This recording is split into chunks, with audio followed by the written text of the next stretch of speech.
Good morning children. पाठ को आगे बढ़ाते हुए मैं अगला अनुच्छेद पढ़ती हूँ। इस अनुच्छेद में हम जानेंगे कि सुभद्रा जी के बचपन में वो किस तरह कृष्ण को ढूंढने की इच्छा जाहिर करती है। अब कृष्ण उन्हें मिलते हैं या नहीं, तो चलिए पढ़ते हैं। यहाँ से पढ़ती हूँ। दूसरे दिन वे लुकटी लेकर गायों और ग्वालों के झुंड के साथ कीकर और बबूल से भरे जंगल पहुँच गई। गोधूली बेला में चरवाहे और गाय तो घर की ओर लौट गए, पर गोपी बनने की साध में बालिका कृष्ण को खोजती रह गई। उसके पैरों में कांटे चुभ गए, कटीली झाड़ियाँ में उलझकर कपड़े फट गए, प्यास से कंठ सूख गया और पसीने पर धूल की परत जम गई। पर वह धुन वाली बालिका लौटने को प्रस्तुत नहीं हुई। रात होते देख घरवालों ने उसे खोजना आरंभ किया और ग्वालों से पूछते पूछते अंधेरे करील वन में उसे पाया। अपने निश्चित लक्ष्य पथ पर अड़िग रहना और सब कुछ मिलते हंसते हंसते सहना सुभद्रा कुमारी का स्वाभाविक गुण था। क्रास्थवर्थ गर्ल्स कॉलेज में जब वे 8वीं कक्षा की छात्रा थी, तभी उनका विवाह हुआ और उन्होंने पतिगृह के लिए प्रस्थान किया। स्वतंत्रता के युद्ध के लिए सन्नद्ध सेनानी पति को वे विवाह से पहले देख भी चुकी थी और उनके विचारों से भी परिचित थी।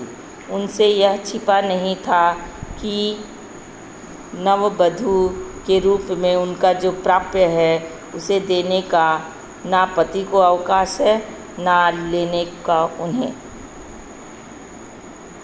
उनकी गृहस्थी भी कारागार में ही बसाई जा सकती थी और उन्होंने बसाई भी वहीं। उन्होंने हंसते हंसते ही बताया था कि जेल जाते समय उन्हें इतने फूल मालाएँ मिल जाती थी कि वे लेटकर पुष्पशैया का सुख का अनुभव करती थी। तो अब मैं इसके कुछ कठिन शब्द है उसका शब्दार्थ बता देती हूँ। देखिए, यहाँ गोधूली यानी गायों के लौटने का समय, संध्या का समय।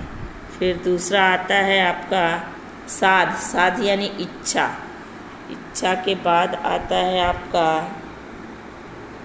सन्नद्ध यानी तैयार, और आखिरी वाला वर्ड है पुष्पशैया यानी फूलों का बिस्तर। अब मैं इसे आपको बता देती हूँ हिंदी में। अब मैं इसे सरल हिंदी में बताती हूँ।